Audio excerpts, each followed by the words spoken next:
So I've been getting asked a lot about the Zodiac debate that's been coming up again, like it does every time Mercury goes retrograde, but this time it's come up much more intensely and fiercely.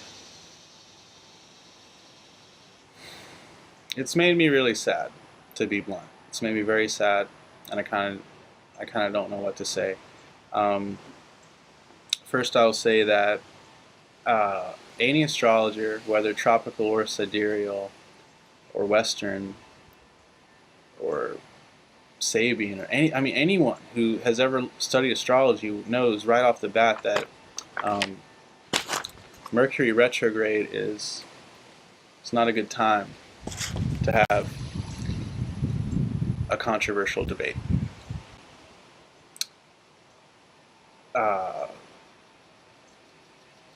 Mercury retrograde, I don't really feel like I should have to even say anything about this. This is like one of the only things that's so well known it's even a part of pop culture.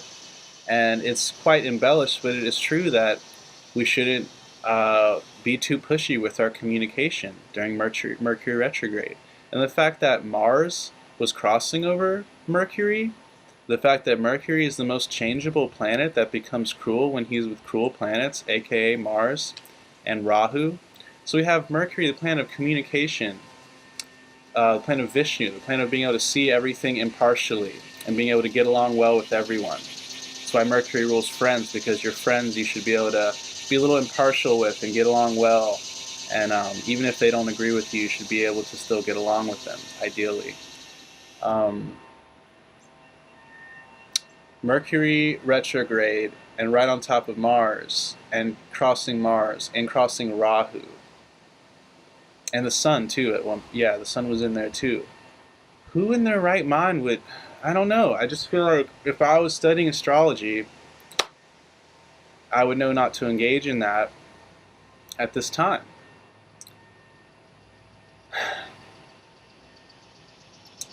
So it really made me sad that this even had to happen, and then what made me even sadder was the responses and how the responses that were basically like racist and really cruel and mean and just really, really ugly responses on both sides too. So I was just really let down by that, and I mean, we know we're in an eclipse period, and maybe the astrologers that were in this debate don't feel that way, but it's kind of commonly known that during an eclipse period, you kind of want to be careful and not do too much pushy things or controversial things or push a little too hard. So I'm just like baffled at the fact that this even happened, because it means that most people that means that all these people aren't really actually practicing or following their system, their very own system that they're so into, because that is the time to be silent or to fast from communication, if anything.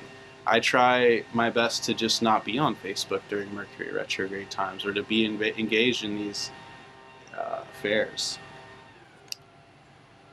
And likewise, I've kept my mouth shut this whole time, but I've just been getting, last week when it was really crazy, I was just getting all these emails from people or messages, and people were wanting to know, and so now I feel like I should speak and talk about it, and I myself have karma where I don't really often want to speak or assert myself, but I do have to. So first off, I am one of these crazy, blasphemous astrologers who at one point decided to use tropical rashis and sidereal nakshatras. This isn't like I just woke up one day and decided I wanted to give everyone a really hard time, or I wanted to be controversial. And it's true that, if you are controversial, you can attract more publicity to you, and so there might be some who are like that, but if you know me, you know that I do everything I can to not get publicity or not be in the public eye. I just want to do readings for people and help people and keep the rest out of this. That's why I didn't even make a YouTube channel until this year, because honestly, I feel like then you only attract other people who study astrology, and we're all just in kind of a vacuum, and I don't like that. I want to attract normal people who aren't thinking about astrology all day, just normal people like a CEO of a company who I could help him run his company more wisely. I want to attract higher clientele, and I'm not trying to be offensive because obviously I study astrology, but some of us, you attract a lot of crazies. Let's just be blunt. You attract a lot of crazy people when you do astrology, and with people that are into astrology. A lot of us aren't quite right altogether in our heads, and that's okay. Like I don't mean that in a judgmental way, and I'm not quite right perfectly either myself. No one really is. That's a part of what astrology teaches us, is that there's mathematically no way every planet can function at its highest capacity. There might be other realms where we go to and we get to enjoy that, but not here on Earth. So I'm one of those crazy astrologers. Why did I switch? I switched because I was having nervous breakdowns repeatedly about following every Vedic astrology rule traditionally, sidereally, doing everything by tradition, and still not getting the results that deep down I knew were there, and that astrology, Vedic astrology at least, was meant to deliver. Maybe I was sold on it too hard from reading Autobiography of a Yogi and reading Sri Yukteswar and reading all these old legends of astrologers and Jyotishis and how they helped people understand their dharma, and that's really what I feel the most passionately about. And like the story of the Shivapuri Baba, or Govindananda Bharati, the guy who, walked around the planet by foot and got liberated by himself in the jungle all alone, and then went and walked around the planet on a pilgrimage by foot and lived to be like 130. He's got a pretty fascinating life story. You can read about it in this book called Long Pilgrimage. His grandfather just read his birth chart and told him about all his dharma, and he was obviously from past lives with such an advanced soul that he was ready to hear that and to just know it and go about it. That's the type of Jyotish that I really resonate with, and for whatever reason from the past. This leads me to the main point I want to talk about, is my thoughts on reincarnation and astrology. How in the world do you believe in astrology but then not acknowledge and accept reincarnation? And now you're probably saying, well, I do accept reincarnation. Well, if you do accept reincarnation, then please accept that an Indian soul, person who lived in India in a last life, could be an American, a white American like me in America.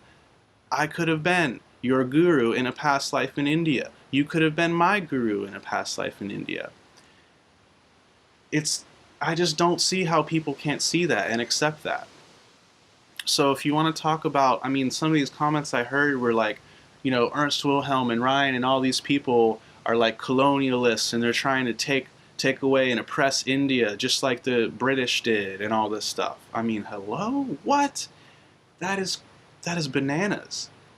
Now, yeah, there is a lot of truth to cultural appropriation, and there is that going on in America with people that just want to do yoga to make their butt look good and to wear the yoga mat as like a status symbol, and are just being terrible people and are calling themselves yogis and yet aren't even a vegetarian or aren't even following anything whatsoever that is yogic, and they're still wearing the mala beads and all that stuff. I think that's that is cultural appropriation. If you're not a vegetarian, don't wear mala beads, or don't act like a Hindu. But then there are so many of those souls who clearly it's not just a phase for them. Clearly it wasn't just like one summer that they did yoga or that they were really into this. They've gotten initiated into yogic traditions. They've wanted to learn Sanskrit. They've wanted to... Their books are just all books from gurus and shastras and things like that, or they even have been to India. A good friend of mine is an American, blonde-haired, blue-eyed. He looks like a Nazi poster boy, and yet when he was young, he couldn't find any philosophies that worked for him except the Vedic philosophy. He taught himself Hindi so that when he flew to India, he could speak one-on-one with Indians. He's for all intents and purposes an Indian. He lives in Atlanta. When he goes into the Atlantean Indian grocery store, they just welcome him like a brother. And I like that, and I just don't see why we can't have more of that. So I hope that's not too much of a rant, but that really, really upsets me that there is still, uh, people still haven't integrated the concept of reincarnation fully. Because when you do, you acknowledge that souls have to reincarnate in different bodies with different sanskaras, karmas, with different agendas. They have to reincarnate in different regions of the planet, with different families, with different people that they get engrossed with and get bound and tied to. They have to incarnate in different continents at different times and in different ages.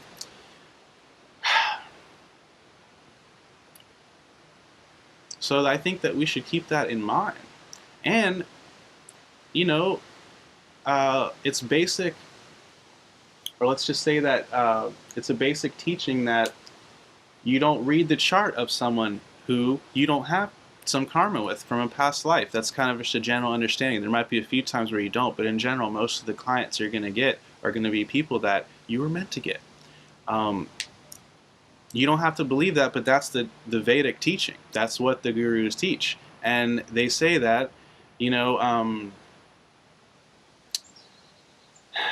basically you can't be involved with India, at least at this extent, that, you know, you can't be someone like Ernst Wilhelm who taught himself Sanskrit and reads all these texts and learns all this stuff and ends up marrying an Indian wife even and things like that. You can't be someone like that without having had a ridiculous amount of karmic ties and bindings from past lives in India. That's how karma works.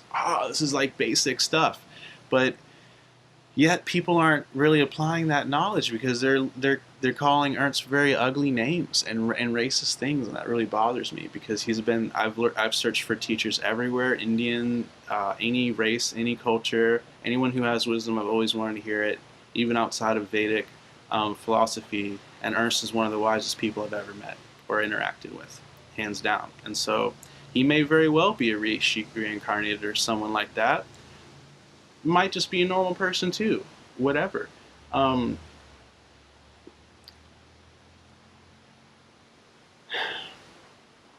just think we should be careful with these statements. Likewise, you could not be an Indian who lives in America and is a wealthy American who has a successful YouTube channel and is kind of a star, and lives in America. You can't be that way without having had tons of ties to America in past lives. So some people who might be having Indian bodies in this life might have actually been European souls in past lives, and some people who have European bodies might actually have been more Indian souls in more of their past incarnations. You just don't know, unless you do know, but probably you don't. And if you're watching this, you're probably not one of those.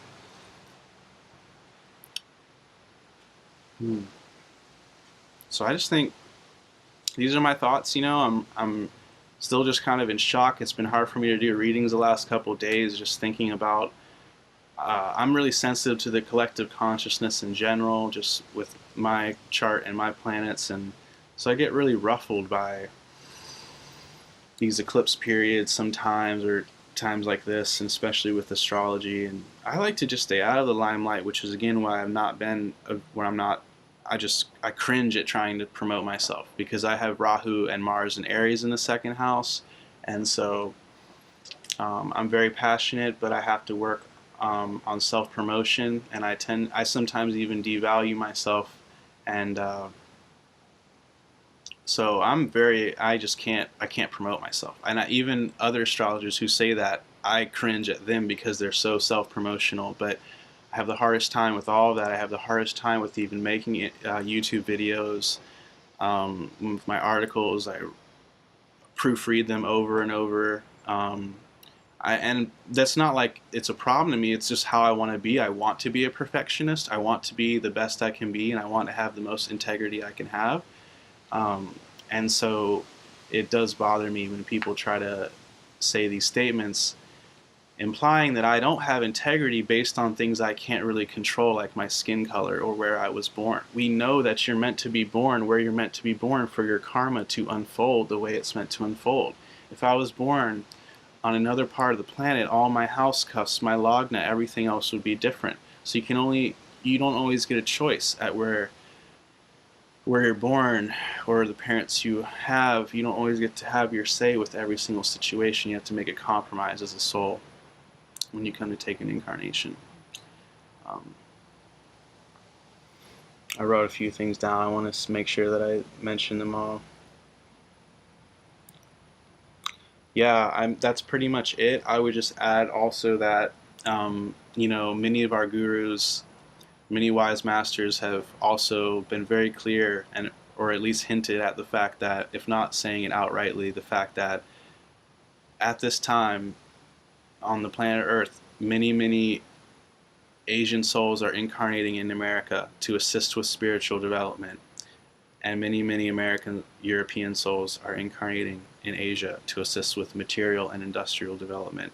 And this is a known thing. Paramahansa Yogananda said this, who was considered to be spiritually perfect by other masters, and who left his body at the moment he said he would leave his body, which is about as much confirmation as I need. And then also the fact that the morticians, wrote letters saying how his body didn't even decay for a month after he died because it was so impure, or so pure, so oxygenated, so pure, rich with prana, that even his body didn't decay.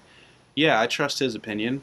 And so he said that he was able to meet Americans and just look in their eyes, and after a few moments he could tell, yeah, you were one who was with me in a past life. Like the teacher that I learned from, he said that to him, and this was just a random farm boy from Ohio who somehow ended up with Yogananda. Everything is Vishnu, and so Vishnu has crazy ways of doing what he does.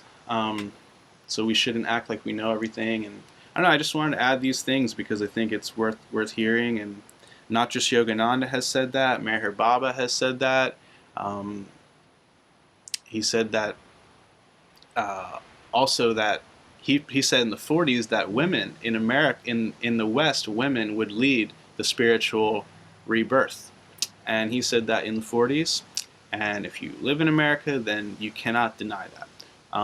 As a young person into spirituality, I got ridiculed constantly. I got made fun of for being a hippie. In America, men can't get into this very easily, at least when I was like 15 years ago. It was very hard. For women, it's a lot easier to be open to these things. Anyways, that's like something for another topic, but there are a lot of masters who've talked about there are just certain things going on with this age and this time where souls are kind of switching places from Asia to America. America and Europe are the continents that some people have said are most focused on reincarnational development.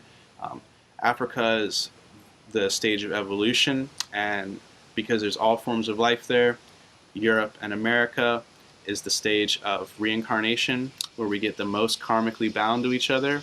And then Asia is the continent where involution, not evolution, but spiritual growth or involution begins to take place at more accelerated rates. So different continents actually have different roles to play for the development of human beings, according to certain masters. That's not something I thought of, that's just something that other masters have said. Anyways, just think about this stuff, and